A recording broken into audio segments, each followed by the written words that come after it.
All right, cool. Welcome, guys. Today, I'm doing a new kind of video segment called Coach's Corner.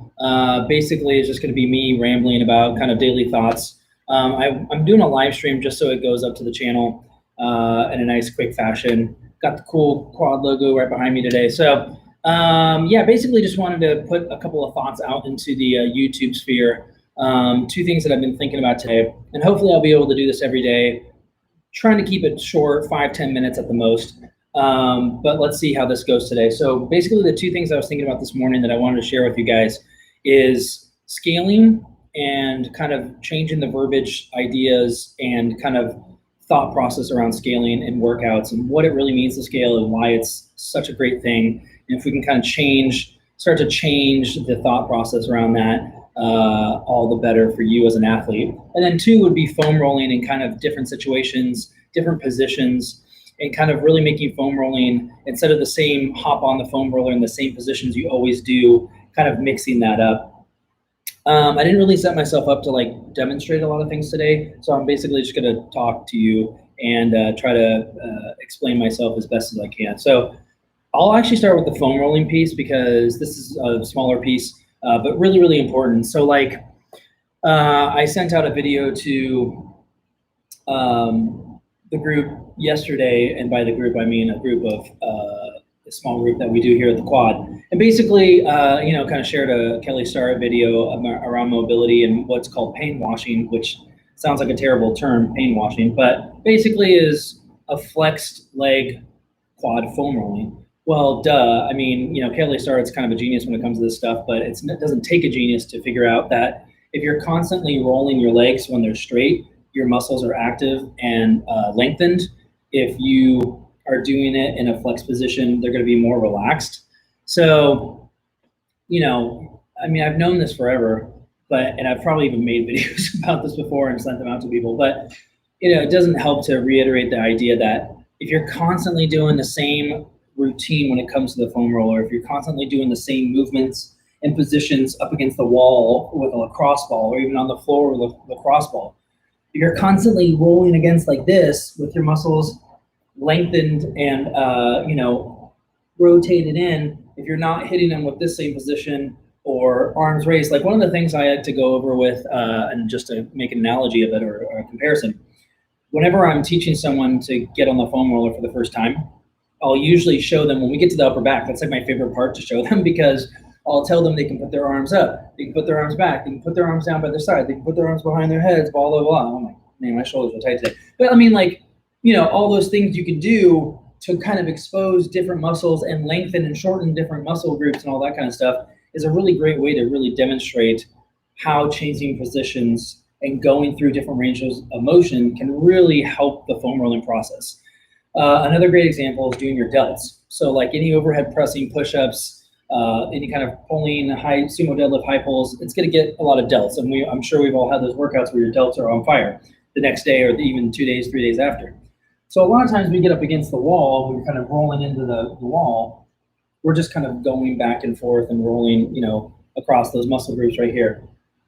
But one thing that's another beneficial thing is to actually put the pressure on that and go through a range of motion. Same can be said for your traps. So like one of my favorite trap opening exercises is to get up against a bar that's on the rack, a barbell, and actually go through some ranges of motion. So that's what Kelly Starrett says in this video. And if you haven't seen it, just look up Kelly Starrett. He has got a great channel on YouTube. What is it called? The Ready State, I think, is the new verbiage that he's using for his channel. Definitely go and subscribe to those guys. Really awesome information. But basically, it's kind of self-explanatory, or at least straightforward, but it's really easy to forget, which is if you're trying to mobilize an area, and this will be the last thing I'll say on this foam rolling piece, because I'm already seeing I'm at 5 minutes. So if you're trying to mobilize an area, quads are a really common one, so it's a great place to keep talking about. Going through ranges of motion, and then also utilizing the foam roller in different ranges of motion and different kind of contraction, extension, relaxation of the muscle group can really, really be beneficial. So like, here's my challenge to you guys today to try. If you haven't already tried the flexed leg foam rolling on your quads, even if it's just as simple as get on your quads on the foam roller and bend your legs, start there. If you can, put your leg up against the wall as if you're almost doing a quad stretch, a kneeling quad stretch, and then foam roll from there like Kelly does in the video. And the other thing is too, if you get on your side of your quads, like kind of towards your IT band, kind of right in that wedge where that big old muscle and a lot of knots kind of tend to live, you can get on your side on the foam roller, and then with weight and pressure on it, start to bend and flex your legs against the foam roller. You'll definitely feel what I'm talking about too. So try that one out today if you haven't already. Okay, so that's just a way to kind of accentuate and to really mix up. Like I just see every time I see people doing foam rolling, and I'm totally guilty of this too, so we're all in the same boat. You tend to do the same, 3, 4, 5 things, every single day, which is a great part of your routine. But one way to really, really mobilize this area is, especially if you're having problem areas, quads, traps, upper back, lats, if you're really having those problematic areas, try to change something up instead of just doing the same thing day in and day out, especially if it's not working. Like if you're 3 days after a workout and you're still feeling your traps and you're about to go do the same stretch and the same foam rolling you've done for the past 2 days, might be time to kind of analyze that and change it up. Okay. Second thing I wanted to talk about today, which is kind of the main issue I wanted to bring up today, and this is something I've been thinking about for a long time, which is why I wanted to make a more rambling live stream video about it versus like a kind of a slick video and editing with title cards and all that kind of stuff.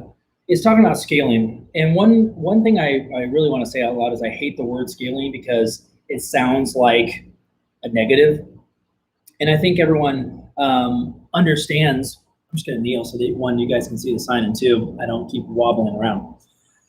I'm using the front camera, by the way, today, which is a game changer for me because on this laptop, I can actually now see myself, which is very helpful to me. And I know that you guys can actually see me in the frame, even though I'm now down towards the bottom. Anyway, so scaling, yeah, it tends to bring a negative connotation. Every time I tell people to scale, I can already see it on their faces that they are disappointed. They feel like a failure in some way, shape, or form. They feel like they're not going to get as good of a workout.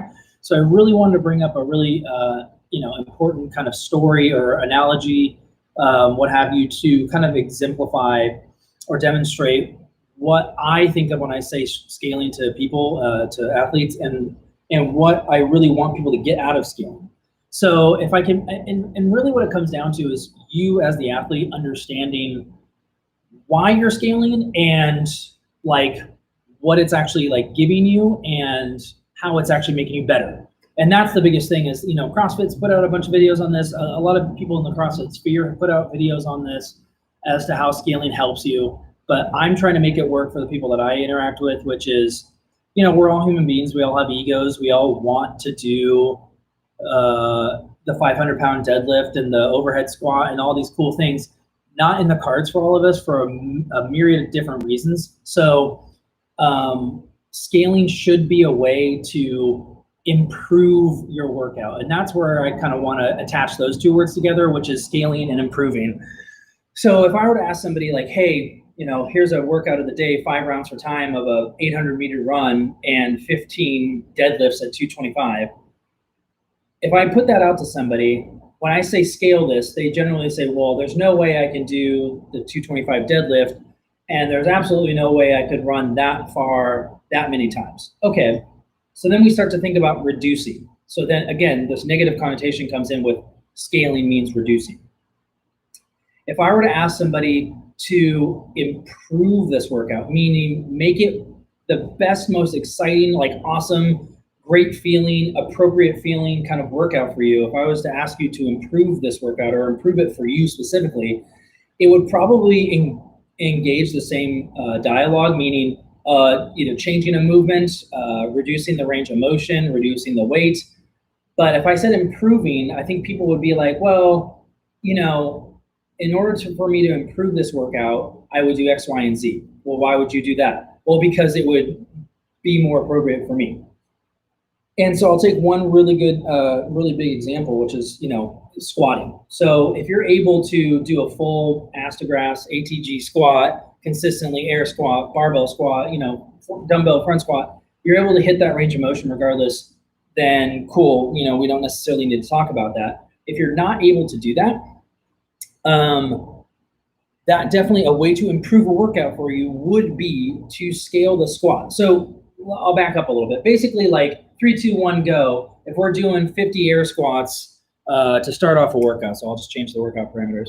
And I see someone squatting with their kind of chest caving in, their knees are buckling, they're not hitting a full depth of range of motion, or at least what I know they can do, and they're compromising their body position throughout, even after 5 squats or even after 1 squat. Already that workout is not serving them. And to constantly fight for a range of motion that's not in your wheelhouse, or a weight that's not in your wheelhouse. So again, if I say do the 800-meter run and 15 deadlifts at 225, oh yeah, I can do the run, but maybe I'll scale it to 185 instead of 225. And 3, 2, 1, go. They come back in from their first run and they go to lift up the bar and they're already struggling with 1 rep. We didn't scale or improve the workout for them appropriately. Okay, so they already, they're getting a negative workout. They're getting a workout that's not with the intended stimulus. So that is a negative to me, and it should be for them. Now, they might not see it that way, but this is what I'm trying to explain, which is like, if you're not getting the stimulus, which is, I always try to educate people that I'm working with as to what the intended stimulus is. So if you're not getting that stimulus, like you're just hitting your head against the wall and you're not necessarily doing what's best for you and actually getting you to the point where you can do the workout the way that it was written. For example, going back to the squat, if you're constantly doing workouts where your squats are like really negative and poor and you're kind of like your posture is falling apart and all that kind of stuff, if that's always the kind of squat you're doing, you're never going to improve. You're never actually going to strengthen the muscle groups that we're intending to do. You're never going to get the full engagement of the workout that we're intending from the get-go as well. So there's all sorts of negatives that come with that. Okay, so I am going to move the camera just now, just so you guys can kind of see me doing this. Definitely still doing this. Okay, so just to put this in even more specific context. Okay, so again, 3, 2, 1, go. And this is where we're going to start the scaling. So I'm going to do no scale right now, but just show like really bad squats. Okay, try and the knees together, kind of poor posture, chest immediately goes. Okay, maybe we're even engaging the knees first, kind of thing. Okay, and again, we're not even getting to like a 90-degree angle. My quads are already blowing up and burning from that. I'm getting no posterior engagement, barely. Okay. And so again, we're overusing certain muscle groups. We're not using the body as a whole. We're not getting all those awesome benefits that we would from a normal air squat, where we've got the good engagement of the glutes, hamstrings, and calves, and all that kind of good stuff, and lower back. Okay, so how does scaling improve the workout? Well, if I can get you to hit a full range of motion by maybe raising your heels off the ground a little bit, maybe putting a chair underneath you. So I've got an ottoman right here.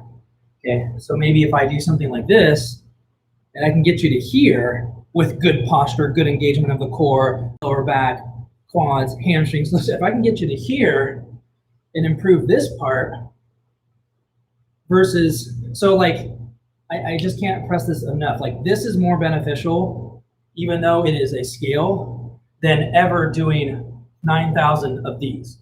These are just knee killers, okay? And you're not engaging. So if I can get you lower in a better position, even for 70% of the range of motion, that is better than poor position for what you're currently doing, which is 30% of the range of motion.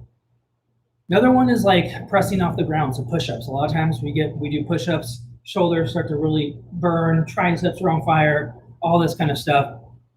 So a lot of times if I ask people to scale a push-up, right away, they're gonna say knee push-ups.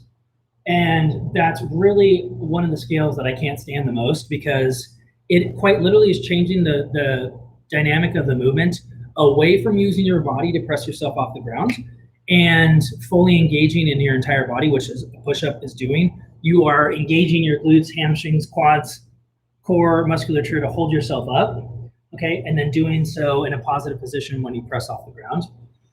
And so knee push-ups, basically take your legs out of it, excessively use your front delts and triceps. It's a great exercise, but it's not necessarily like, I mean, if you want to blow up those parts of your body, great. It's not necessarily a great scale for push-up. What would be a better scale is bringing the ground towards you and doing a push-up on, say, a desk or back of a couch or a chair or whatever it is. So like knowing the appropriate scales, knowing how to improve the workout for you is not only something I have to explain as a coach, but it really is something that people need to know as an athlete, which is, how do I get the best out of this workout? If Eric says to me 5 rounds per time, 800-meter run and 225 deadlift, instead of being like, well, I'll give it my best, how do we improve the workout for you? And part of that's a communication process between me and the person that's executing the workout. Part of that is me explaining it better up front. But really at the end of the day is knowing that, again, I can't put it any more clearly than, adding a scale to a workout. Like, I scale workouts all the time. Like, if I just did like workouts with no scaling, like every time I'm writing a workout for myself, I'm scaling it. Like, I'm not just going to write myself, 5 rounds per time of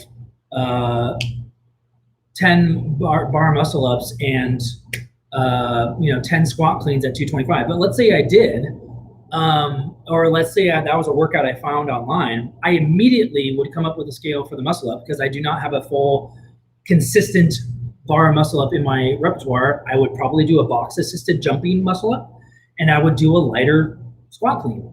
Okay, so like that's a way to improve the workout, to create or mimic the same stimulus that was intended in the first place.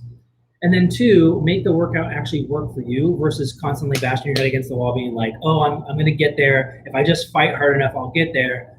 And again, just to wrap this up, because I'm already approaching 20 minutes, I really want to make these videos, these coaches corners, like short. Making scaling work for you is so important, because it will improve your overall experience, and it will improve. I've seen time and time again people who don't scale on a regular basis, who keep running into the same limitations. But if you had just scaled 6 weeks, 6 months, 6 days prior to that in a workout that we've done, if you had just scaled appropriately, you would actually be on your path to making it work. If I just wanted to get a 500-pound deadlift, and this is a really good analogy because I have a lot of people that are like, man, I'm really hitting a wall when it comes to like a certain weight that I want to lift. If I just put 500 pounds on a bar every single day, granted, let's say I warmed up, all that kind of stuff, right? Let's not be stupid. But every single time I got to 495, I was golden, and 500, I kept hitting a wall, kept hitting a wall, kept hitting a wall.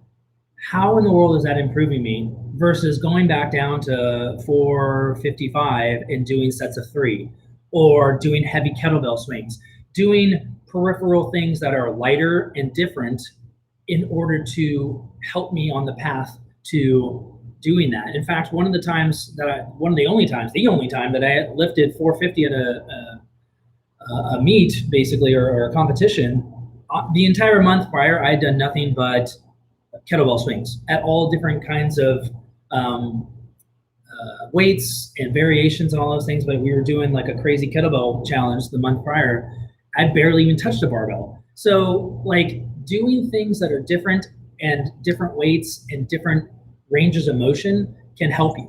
So if you find it problematic and I guess that's the biggest thing, is that you need to find it problematic as the athlete. Okay, we all do. Like, I need to know that certain things are not in my wheelhouse and what's holding me back, and what can I do to improve that today, tomorrow, the next workout. Not just, oh, I really suck, or, oh, it hurts. Like, great example for me. Oh, it hurts every single time I do left arm. I always get a little twinge up here. Well, what are you actually doing to address that? Instead of just, oh, I guess I'll push through until it stops hurting. So, one of the things I want to commit to moving forward as a coach is better explaining these things, so that when I say scale, you scale. And you know why you're scaling, and you know that doing a squat like this to a box is 100% better than doing squats like this, okay? Or doing push-ups on a really high box, even if you feel your ego's like, dude, there's no way I can do 50 to a box. What about like just doing slow and controlled to the box for 15 reps versus like scaling to knee push-ups and doing dive bombers, which, are just, again, front delt and triceps. Or if I say 5 rounds of 10 deadlifts and 10 push-ups, and by the 5th push-up in the first round, even though you could do 5 bodyweight push-ups, you're already gonna like snake in and kind of doing really bad form. what would that actually look like if you were doing a slow and controlled push-up on a box? Like consistently. It doesn't just have to be, oh, my shoulders are fried today, I'm going to scale. It can be, man, I really want to get better at push-ups. Let's scale and see what's possible. So anyway, that's my rant on scaling for today. I'm probably gonna have another video or 2 or 3 in the future on this, because it's something I'm really passionate about, because it's really crucial that people understand why we scale and what it really means. And I think I really like this word of improvement. There's a couple of barriers in that word, but like, I really want to improve people's experiences with the workout. And I think the more we can do that and get some more aha moments around like scaling and what that actually means for people and what that really can, Eric, that we did that workout yesterday, and I finally felt certain muscles really work on my squats or my push-ups, or my pecs finally felt it, where it's usually been shoulders only. Like, great, we're finally engaging those muscle groups that we should be. So that's what I want to, get moving forward when people scale, versus like, oh, I hate that I had to scale yesterday because my shoulders were hurting. Like, no, that's not what we're going for. And so trying to take the ego out of that is really important. But I understand we're all human, and we all have egos, and we all want to do those things and do them well. So anyway, that's my Coach's Corner for today. I will see you guys soon.